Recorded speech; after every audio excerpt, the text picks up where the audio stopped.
I am a program manager with the National Training and Technical Assistance Center for Child, Youth, and Family Mental Health, or you can call us NTTAC for short. And again, I want to just say thank you so much for being here today. You really could have been anywhere doing anything, but you're here, and we appreciate and we value the time that you're spending with us. Before we get started with today's discussion, super excited about today's discussion. So, like I was saying, we're funded by SAMHSA, or the Substance Abuse and Mental Health Services Administration, and all of our views of our presenters and speakers, they are not the official views of the U.S. government or our organization. And again, we want to encourage you all to stay in contact with us. Our website is here on the screen, and the contact us link, which hopefully, Bridget, if you don't mind dropping that in the chat. That way you can sign up for our listserv and you never have to miss another announcement ever again. And you can hear about all the cool things that we have going on at NTTAC.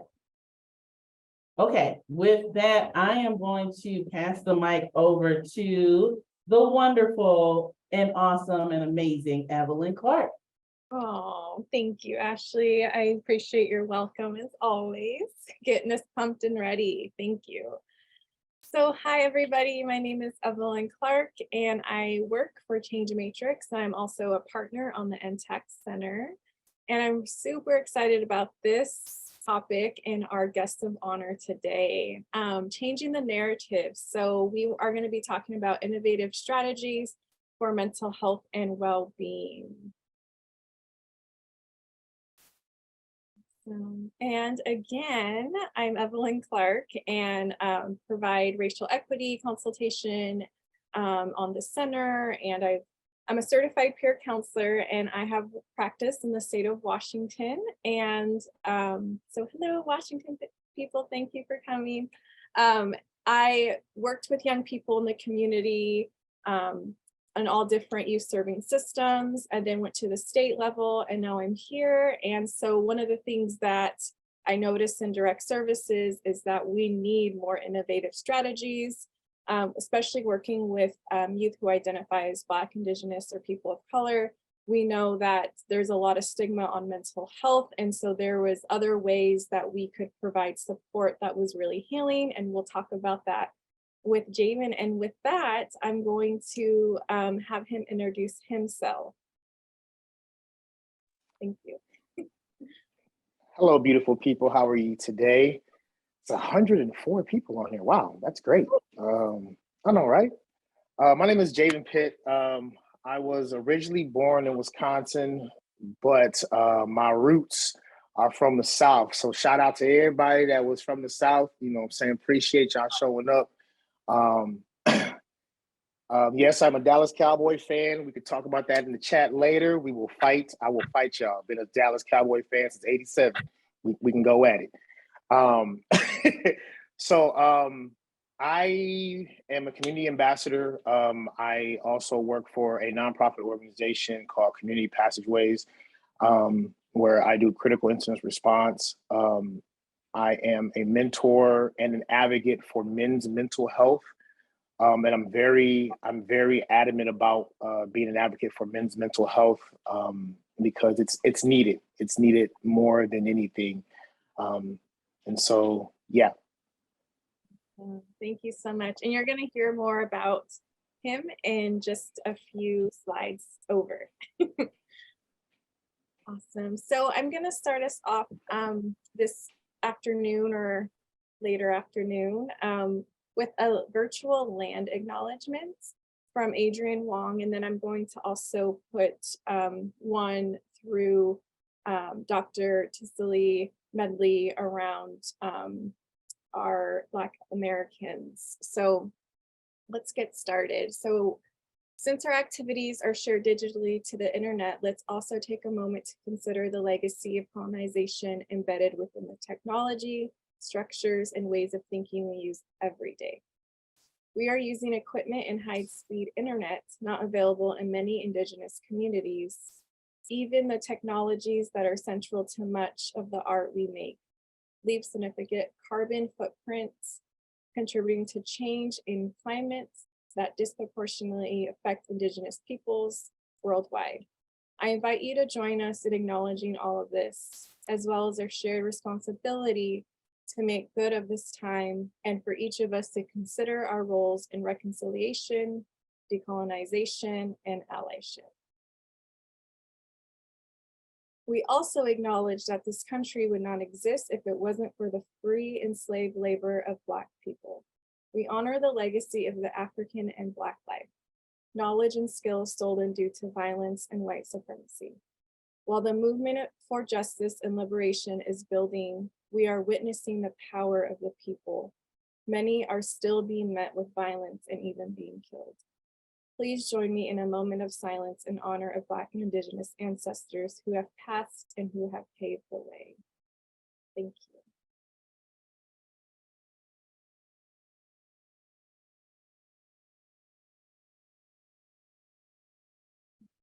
All right, thank you.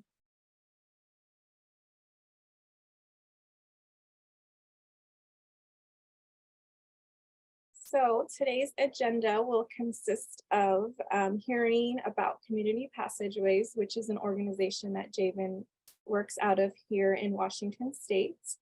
You will hear from him as our guest of honor, and then we're just gonna do an informal discussion. We would love, after he kind of talks about his work, we would love to invite you all, and I know we have 118, so when we get to that part, please put your questions in the chat. Ashley will help us out with that. And then we will just, like I said, open it up to all of you just, learning, and we want to learn from you as well about innovative strategies. All right, so we're gonna go ahead and watch this quick clip about community passageways here in Washington State and the power that they have on innovative strategies for young people. Before community passageways, Elijah Good says there wasn't much stability in his life. I picked up a scooter and moving around so much, I could always have that with me and with my belongings. So it was just like, that's something I could do. Even when I was homeless and stuff, at least I had my scooter. Good says it was on and off, but he was homeless for quite a bit of his life, sleeping in cars and couch surfing. And my dad passed away when I was 12, so like that kind of threw me off also. And that's what really kind of set me off a little bit. But the 18-year-old found trust and guidance in Community Passageways, a program based in South Seattle with a focus on providing mentorship and resources to young adults who may have experienced violence and trauma. Where you feel free, because sometimes when you're going through like PTSD and trauma and stuff, you feel like trapped. So it's like hard to express and build, when you always feel like everything's falling down. Good was introduced to Community Passageways through his cousin, Sean. If he cared about, my potential, then I need to care about my potential way more. Sean is 24 now, but says he'll never forget the care and support he received from the CEO when he first joined. And then he looked at me, he said, "You got court, little bro?" I said, "Yeah, I can't make it to your meeting." And he was like, "I'm gonna come support you at court." And I didn't have a lot of people come to my court dates, as a juvenile and stuff growing up, but really it's really just visual support. The way he really just came in and really just cared about my whole situation as a whole. Just not my court situation, but my living situation, my working situation, and things of that nature. Now the nonprofit is taking time to heal itself after a fatal shooting on March 17th. Over a dozen young adults and staff witnessed the traumatic event at Emerald City Bible Fellowship. But through this difficult chapter are the young adults who've grown in the program. They helped me realize where I want to be and who I am as a person. And just like Tremarco Green, some have plans to reinvest themselves into community passageways. He said in a couple months, he said I should be an ambassador. So I'm excited for that. I want to help people, I'm really excited for that. I've already been kind of helping people and giving people knowledge. So after I have the job, it's going to become regular to me. In Seattle, Jennifer Lee, Q13 News. And I would also just invite you to share in the chat just a word or two about what you just watched. What really hits home for me is the young person at the end saying, he wants to do this work. And I think that's why we're here today. And Javen will talk about that is, in my experience of working in mental health services, so often, it was, well, we just need to sit with young people and ask how they feel. Well, we know that doesn't work, right? And so there's more to that. And a lot of the work that I was doing in Washington State was getting young people involved in even doing the work I was doing as a certified peer counselor. I would sit down with them and be like, you could do this job too. And that was a sense of treatment that was very healing for them. And so with that, I just want to welcome Javen back in, and I just quickly will read a little bit more about who he is, and then we're going to have a discussion. So again, he is a motivational teacher, mentor, and advocate for men's mental health. Growing up, he was a preacher's kid, and he dealt with his own set of difficult issues throughout his life. Because of that, he is now able to relate with the situations that are hurting males across our nation. He consults with men to assist them in amplifying their communication skills, connections, and confidence to be able to make an influential impact in their community. He is also currently working with young people in the community, guiding them to effectively strengthen their core values and elevate their purpose to new heights, hoping that this would assist them in making different life choices. All right, Javen, are you ready to have a conversation? I guess I'm ready to have a conversation. Awesome. Oh, and just a quick plug, if you see his awesome hoodie, I'm also wearing the shirt, just hit him up. He makes them. I have a PhD in lived experience.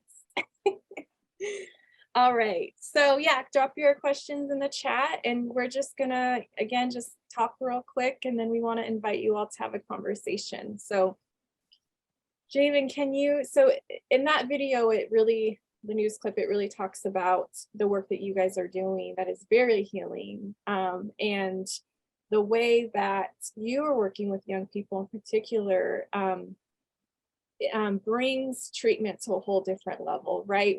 You're doing a lot of work with breaking stigma, particularly with young people and men and people of color. And so can you just kind of talk to us a little bit about what do those strategies look like on the daily for you while you are, working on different innovative strategies to bring healing to mental well-being?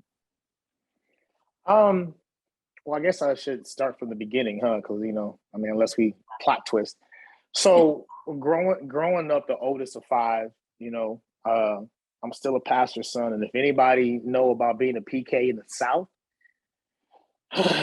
yeah, that's trauma in itself. Just look, I seen some stuff behind the church doors, but anyways, I mess around with my brother and sister and tell them all the time, if it wasn't for y'all, if it wasn't for me starting this and going through what I went through growing up, y'all wouldn't have a successful childhood because I had to take all this stuff that y'all went through. Being the oldest, we always are the guinea pigs. But I went through some stuff, and I went through a lot of childhood trauma. And please forgive me ahead of time to anyone that my story may trigger or you feel some type of way. I have open conversations. I'm willing to talk about it with you. But my mental health trauma started 4 years old when I was molested. And then the continuation of it started again at 6 years old. And as I went through, living with my mom in Wisconsin and all this trauma went on, then at 10 years old, she shipped me to my dad in Texas. And then with that being said, the trauma just kept going on. My first suicide attempt was at 13. My first jail experience was at 10. And so on and so forth. You get to where now you have to live up to a legacy mentally. And then 25 was my second attempt at suicide. And then 32. Now, mind you, I've had, during this time, I've had two daughters. By the time I was 32 years old is when I got my first prison stay. I did 4 years in Texas for domestic violence. And that when I went to prison, one of the things that my boss at the time, I was working for a web company, and she told me something that didn't make sense to me. She said, "You're about to do something that no one else in America gets to do." And I'm like, "What? Go to prison? That is not what people in America want to do. Trust, they do not want to go." But she said, "You have the ability to sit for 4 years. You have something that everybody wants to do is just pause for a minute." And so I paused, and I realized the night that everything had happened in my situation had nothing to do with the young lady that I was involved with. It was 30 years of built up trauma. Going into the mental health aspect of it, I mean, when you're younger and your mother puts you through all these therapy and the therapist is sitting on the couch and asking this question, "So tell me how you feel." And you don't really want to be there. You just like, "Okay, I'll tell you how to feel." So you're looking at this lady like, "Do you really want to know how I feel? Because if I tell you how I feel at the age of 10 years old, you might want to commit me to, somewhere." So as I grew up, I went through this life, and I left Texas a year after I got out of prison. I moved to Washington. No family, no friends, my pickup truck, and $900. That was it. The work that I did on myself, I realized that mental health is not sitting in front of people conversing about how you feel. Yeah. The mental health is the conversation you have with yourself sitting in that mirror. When I was in prison, I had to go talk to that 4-year-old Javen that was like, "Yo, it wasn't your fault, little dude." I had to go talk to the 6-year-old Javen, and I had to go all the way back to these little Javens and to basically say, "Hey, it wasn't your fault. It's not your fault. It's not your dad's fault. It's not," because even our parents, we don't realize until we're parents that our parents went through the same things that we did and not realizing it, and then their parents, and then their parents, and then their parents.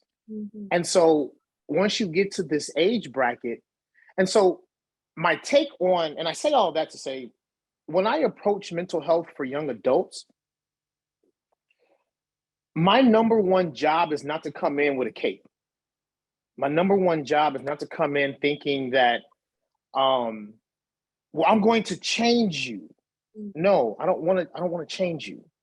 I want you to see you. I want you to know who you are. Like, what do you do? Do you like Snickers? Do you like hamburgers? Do you like cheeseburgers with pickles on them, extra onions and sauerkraut? That's from my Midwest people, the sauerkraut joint. And that's how I approach, because the 4 years that I've been here in Seattle, I realized I never knew Javen, and that was at 38 years old. I never knew what I liked. I never knew what I wanted in life. I never knew any of this, because the only it was either be a radiologist like my mama or be a pastor and a barbecue specialist like my pops. So that was all I had. And then I had brothers and sisters, so yeah. When I approach the work, I approach it from an angle of, I'm not here to give you all of this wisdom and knowledge, and I'm not going to throw you a bunch of quotes at you. I need to know you first. Let's go out to eat. One thing we know about the South, give me some food and conversation, and we'll find out everything about you. Yeah. And that's how I approach the work. Yes. Well, I just want to thank you for sharing your story and being vulnerable. And there is definitely healing in that. And, you were talking about the things that seem so little, but they're so huge, right? Like you said, you're breaking bread with the young people, you're getting to know them, and that builds engagement.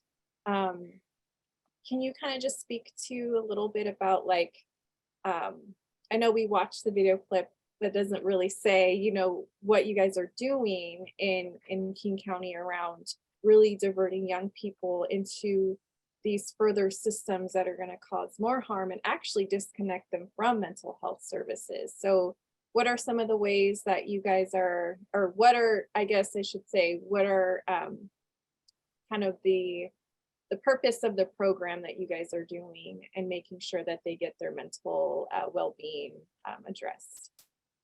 It's just being with them, you know, and that's the thing. It's like, it's no different. I look at it like this. The work that we do, if you have kids, you gotta look at them like your kids. Mhm. You can't treat them any different just because they're not yours.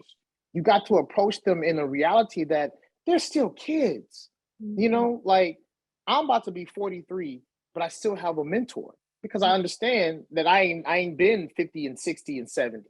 Yeah. So we have to understand that there's a growth process. When we understand that mentoring means more to young adults than anything, because there are times when my phone rings off at 2 a.m. in the morning. I got a choice. I mean, I'm not answering that phone. But again, I have to, because if I don't, Mhm. I may miss something. There may be a conversation. They just need to talk, you Yeah. know? Yeah. You know, I had, and I have a story like that, but it's just like, they just need to talk. It's the approach is more not big brother, little brother, or anything. It's human to human. Yeah. Like, when I was in prison, and one thing I even going back into prisons here, I realized we don't need another program. Yeah. I could care less about your program or your curriculum or anything that you write up. I could care less about all of your cognitive intervention stuff. Mhm. I just need to know, are you going to come back tomorrow to see me? Mm. That's it. Yeah. Are you going to pick up the phone when I call you? Exactly. Are you going to be like everybody else in my life that just abandoned me? You know what I'm saying? And it's just so funny. When I was at Echo Glen, one of the things is that now I realize how it feels to be the person to leave after programming. Before, you know what I'm saying, we excited to go to program. One, we just want to get out the room. Two, just keeping it real, we want to see all the pretty ladies that come to the program and that actually do the program. And just, that's just being honest. And three, okay, we may want to, you know, we may want to learn some stuff. Yeah. But then we go back to our rooms and forget. And as I was leaving the prison, I'm like, oh, so this is how that feels. Mm. This is how that feels to be the one that actually goes home at night Mhm. and don't worry about what's going on back in prison until the time we got to go back. Right. But making a conscious decision to, like, no, man, like, that's all kids want to know. They don't want to be programmed. They don't want clinical help, because clinical help is just another number. I will never forget my number, 1909491. I've been out of prison 5 years, and that number will for always be on me. You know what I'm saying? And it's like, I now understand the Holocaust. I now understand slavery. I not understand, because for 4 years, I was just a number. Mm. And then even being in programming, like, you still realize there's just numbers. Yeah. Everybody's just a number. Like, when do they become human? When do we become human again? Exactly. Yeah. Yeah. Are the young people you guys working with, are they referred to you like after they've hit some systems of care, whether that's, you know, the education system and the justice system, or like how are they getting um, referred to you guys, and kind of what is your approach on getting them connected to mental well, we want to call it mental well-being. So what are some of the ways that you guys are doing Well, a lot of them come from, some of them come from referral from the court system. Some of them, I'm on the critical incident response team, and what we do is we respond to shots fired calls. that? We go to the hospitals. We have a relationship with the hospitals out here, and we go in, we talk to the possible, and I hate the word victim, but we go and talk to the victim, and we see if they need resources, if they need to be rehoused, if they, you know, anything, and see if they would want to, you know, it's kind of like a referral. It's kind of like an outreach. You know, okay, bro, you've been through this. We got some stuff that may could help you. Why don't you give it a try? Yeah. You know what I'm saying? And we approach it at that level, and you know, we get referrals from, like I said, we get referrals from county, city, everything that, you know, everyday life. I could be walking down the street and see somebody and be like, say, bro, what's going on with you? You know, one of the things that I love is that in this work, you can't have no fear to approach people. Yeah. You know, you can't have no fear to approach people. And so if you see them, you know, talk to them. You know, yeah. No, that's great. That's great. And I'm just a huge fan of what you guys are doing, and I've heard so many wonderful things. And just, you know, as we were saying earlier, like this is mental health treatment, right? And I think that more and more as we're getting, especially after COVID, you know, we're starting to see like people in general, not just young people, are not responding the way that, you know, we need to when it comes to mental health treatment, or what that even looks like. So again, like, it is so powerful to see that, you know, a grassroots organization is bringing that. I think so often in system of care have often funded the typical mental health agencies, and we would love to see that change. And that's why you're here today, is because we want to be able to say, like, you know, hey state, hey federal, like, how do we now fund, you know, individuals like Javen for, you know, this work, or community passageways, or whatever it is, because this is what's working for young people. And so there's so many questions. And so what I would love to do is just, you know, if you have any last words before we can open it up to just having a discussion. We have some time, and I would just love to get everybody's input and just to share. So any last things before we move on into our engagement with our participants? Yeah, one thing that I have been learning is, and I've been writing down my notes for my own personal business that I'm starting, is the first thing that we have to do is the mental health of ourselves. If you're not in the capacity to do any work for anybody because you're still going through some stuff, do not go out there and poison these kids with the stuff that you're going through in your personal life. Because at the end of the day, you're going to do worse damage, because the problem is that we're trying to put Band-Aids on kids when we have tourniquets on us. We're bleeding out, trying to find where they're bleeding, and the kids are like, we're not bleeding, it's you. So we have to understand that take care of you first. Your mental health is more important than trying to go out and save the world, because if you can't if you can't properly tell a young adult how to do something because you have not gone through it yet, go through it first. Pause for a minute. Take the time to just say, you know what? Let me take a couple of days and recalibrate myself and see how I can get myself help. That's beautiful. I love how you incorporate that, because so often you're right, we're focusing, okay, how do we do this, which is obviously like why, you know, we're doing this work to, you know, assist young people. But you're right, we can't forget about ourselves, and we know the burnout is real in the work that you do. And so I just love how you incorporate that, to not forget about yourself in this work. So awesome. Well, I think we're ready to come off spotlight and just invite everybody in. And Ashley, I know that there's been a lot of questions, so if we want to, you know, read those or have the person come off mute, that would be great. Yeah, let's start with Carla. Carla has some questions about making connections. Carla, do you want to come off mute and ask your question? Yeah, thank you. So my question was just mainly like, if I were to send a referral, and how soon would the client be contacted? Like within 24 hours, 1 to 2 days? It's immediate, because I mean, life stops for nobody. And so when you do send a referral out, they'll go through a referral process, and we vet them, making sure what programs, because there's multiple programs in where I work, and we try to see where's the best fit for them, give them a resource navigator and an ambassador. We always work in twos and we go from there. Thank you. Okay, another question in the chat. How do you engage young people who are a little less than trusting? What are your You know, recommendations?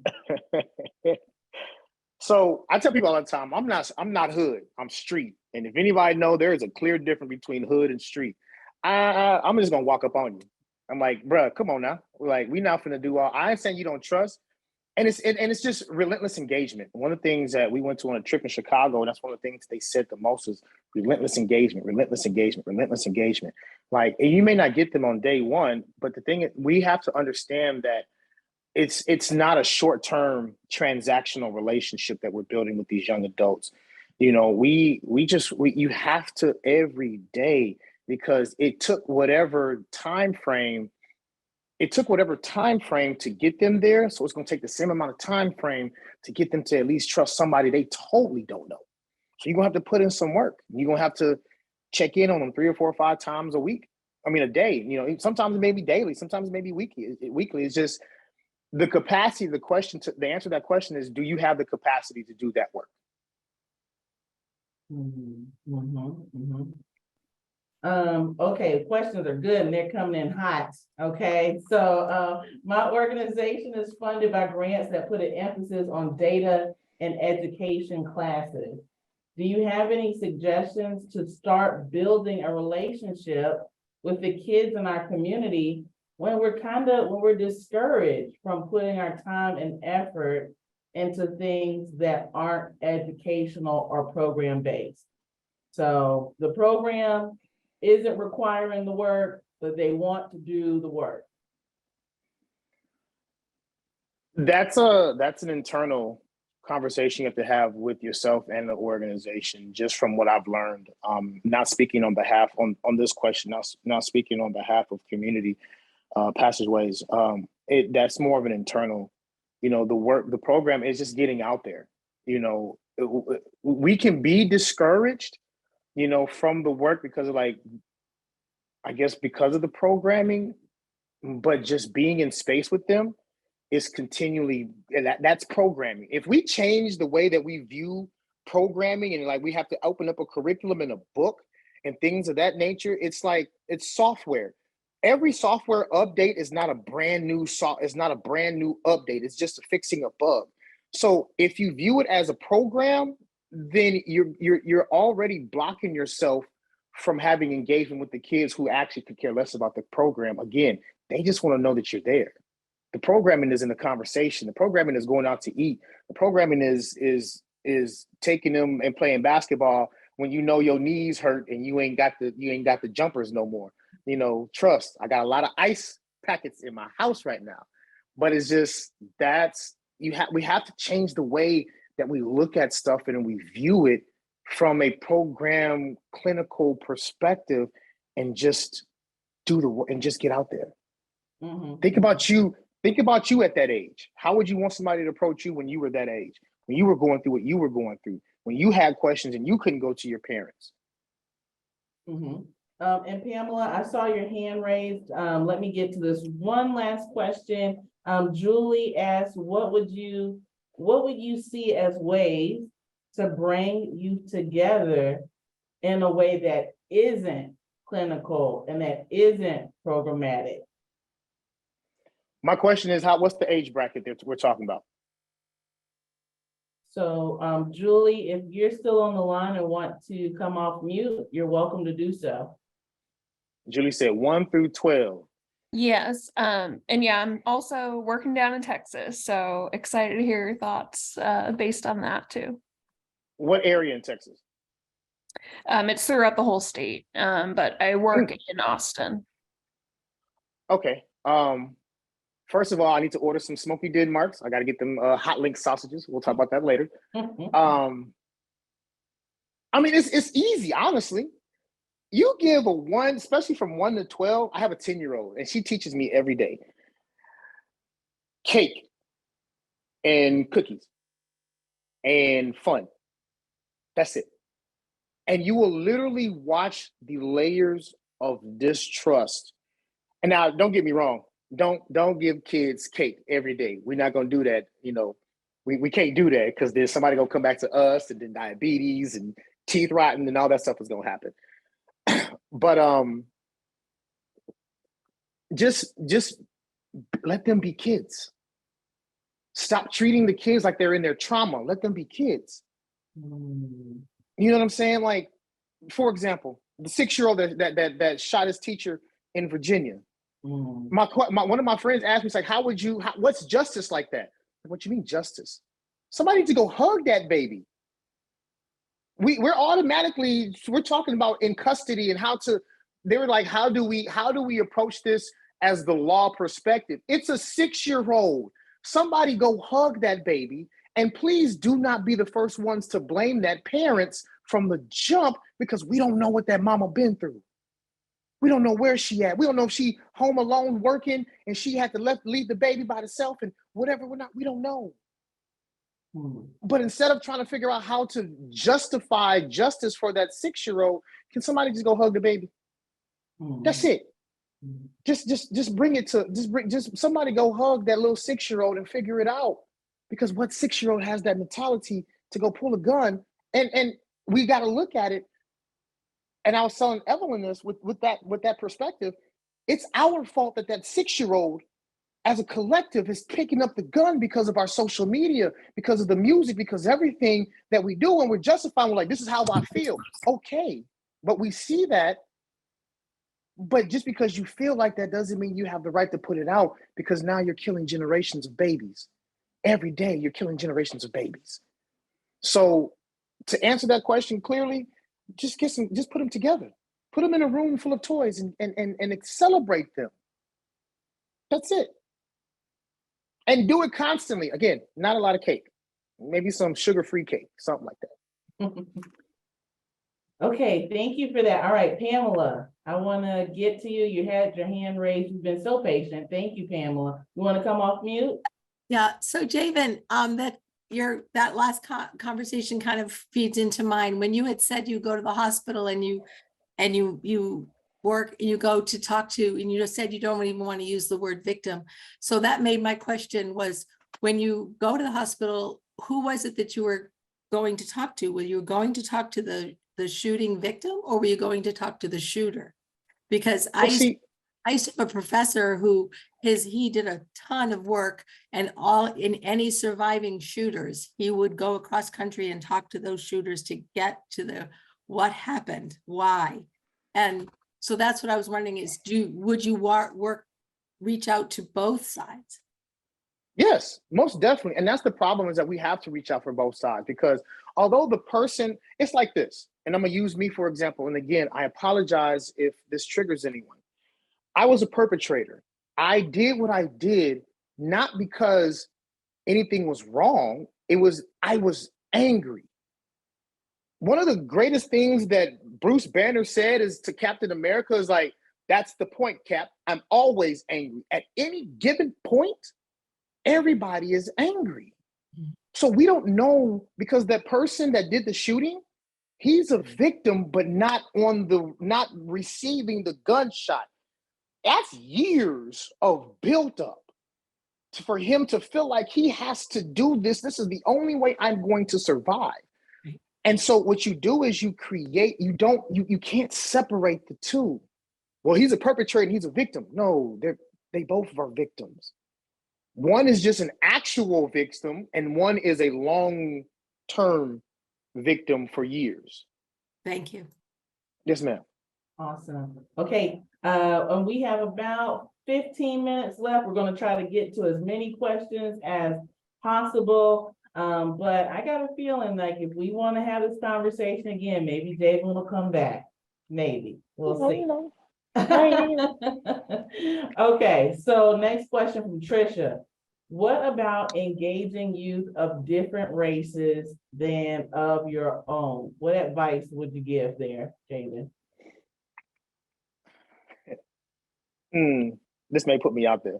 So I don't care about your skin color. That's not how I was raised.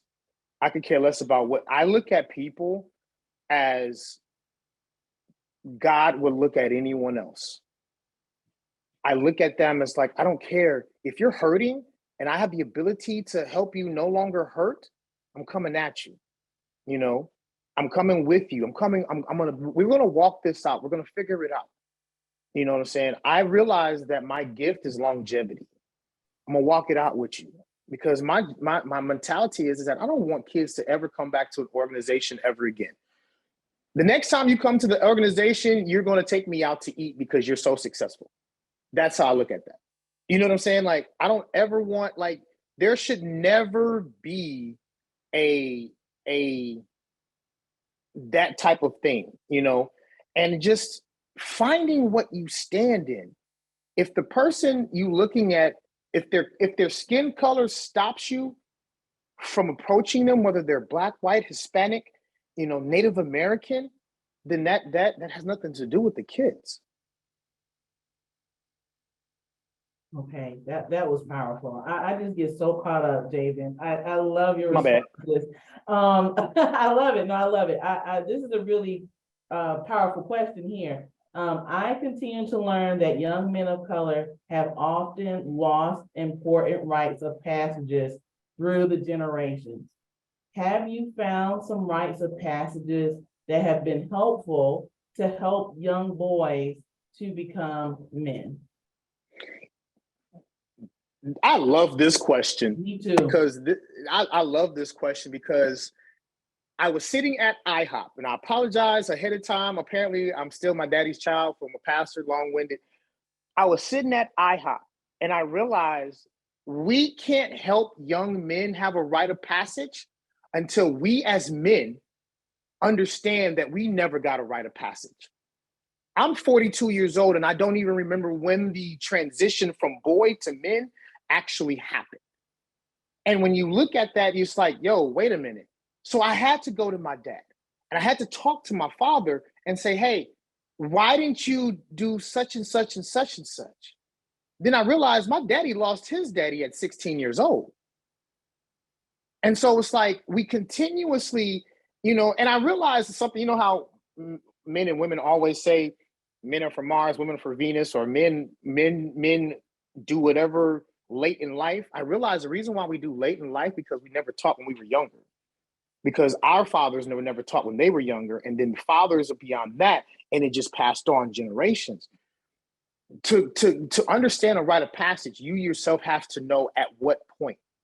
Because the Hispanic culture has the quinceañera, the Jewish culture has the bar mitzvah. We as Black people, we don't have it. And we would have to go back to our African roots where they actually had a rite of passage doing boys to men where they had sat in huts for 3 days fasting and couldn't eat. And then the elders come in and put them through this ritual of rigorous stuff. And then they never got to go back to their mamas after that.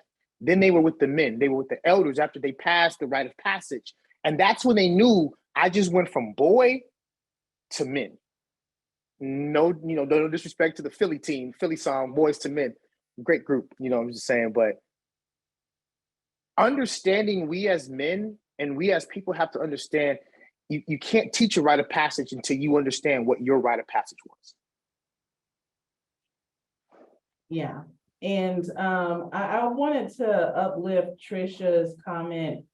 She talked a little bit about working with youth and young people of different races other than her own, and wanted to clarify that it's more about how she can be received among the youth, and sometimes initial engagement can be difficult.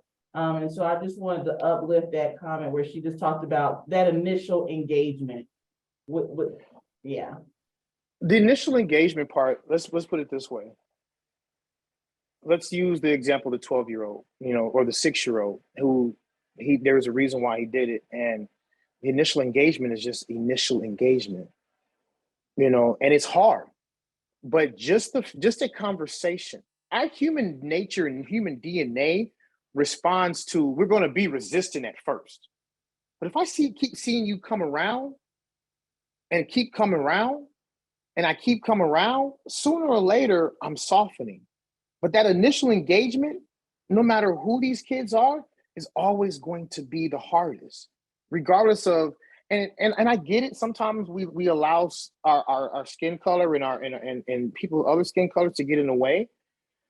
But just the initial engagement and then engaging, continuous engaging, relentless, seeing it through every day, picking up the phone, showing up on the block with the shorties. Man, what y'all doing out here?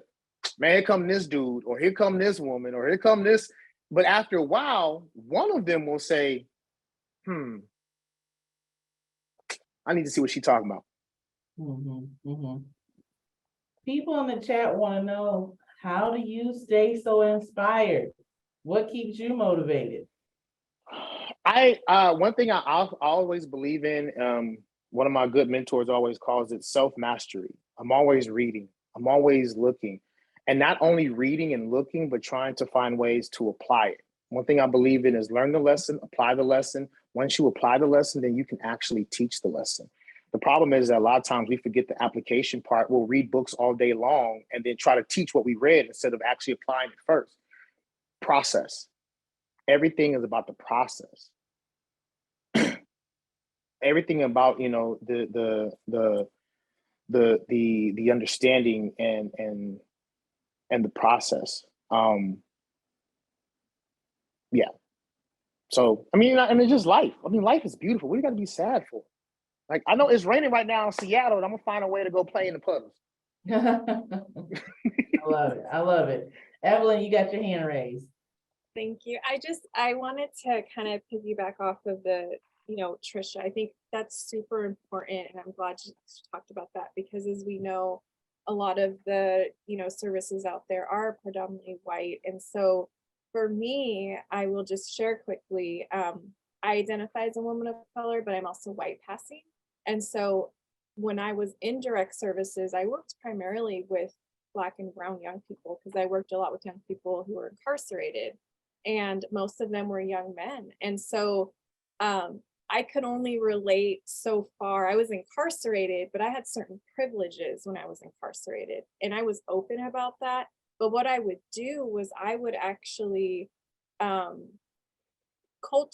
so there's a thing called cultural brokers, right? So what I would do is I would partner with individuals who were Black males that could come in and work with them alongside me, because I know I could not fully relate, right? And so just really thinking about that too is reaching out to other community organizations like where Javen is, reaching out to other Javens, or so that they could also be a part of that wraparound team is really important. So I thought that was just, something to add, because it is something that is talked about, especially as we're moving more towards being anti-racist in organizations. That is one way to do that.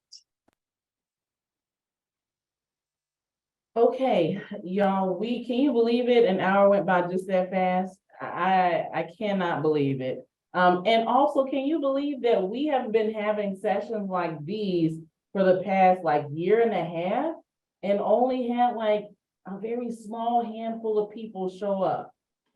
Sometimes we would have these sessions and only 10 people would show up. And today we have over 120. I gotta believe that it's a topic. I gotta believe it's David and Evelyn. And I also hope that y'all keep coming back to these sessions where it is fully and totally about having discussions with peers, with people doing the work. And it's all about conversation and action. So we will continue to have these sessions every month.